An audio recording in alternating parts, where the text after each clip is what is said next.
In your experience, what are some of the common challenges your veterans face in maintaining focus on telephone performance?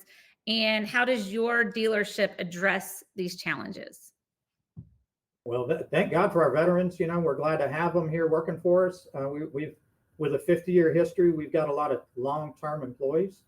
Some of our salespeople have been with us for 25 years. And advisors have been here that long. So it's a challenge, and the challenge is that they've developed a relationship with your loyal customers, right? In our case, about 74% of our business comes from repeat and referral customers. So that's a large quantity. I mean, it's a blessing to have that because it lets you really weather difficult times.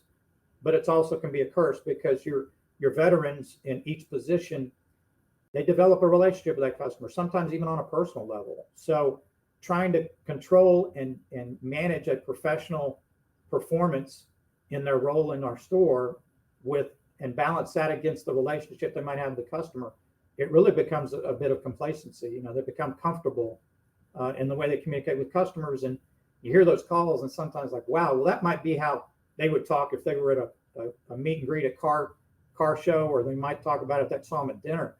But if the customer called in and needed something, we really need to provide the full show, right? We have to provide a full experience for them, even if it's their 10th car or the 15th time they've come in for service. We have to provide a certain level of professional support for that customer at that time. So the veterans are challenging, but they've also, when you play these calls for them, it's interesting to watch how they react. They don't shy away from it. They'll own it, and they'll try and say, well, maybe, that's just how I talk to him or her. The reality is normally it's another veteran sales consultant that will call them out and point out where they could have improved their performance.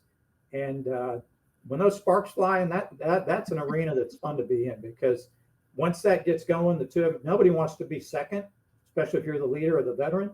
So it's fun to watch that when it happens. But they're still open. That was one of our areas of concern, believing would they be able to adapt and embrace this kind of visibility on their performance.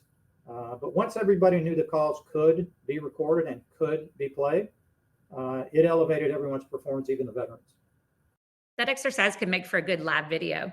If you're Uh, interested, just let me know. we'd have to bleep out some stuff, I think, but that's okay. We occasionally have to do that. So. All right, well, let's kind of shift gears to the other side and talk about new hires.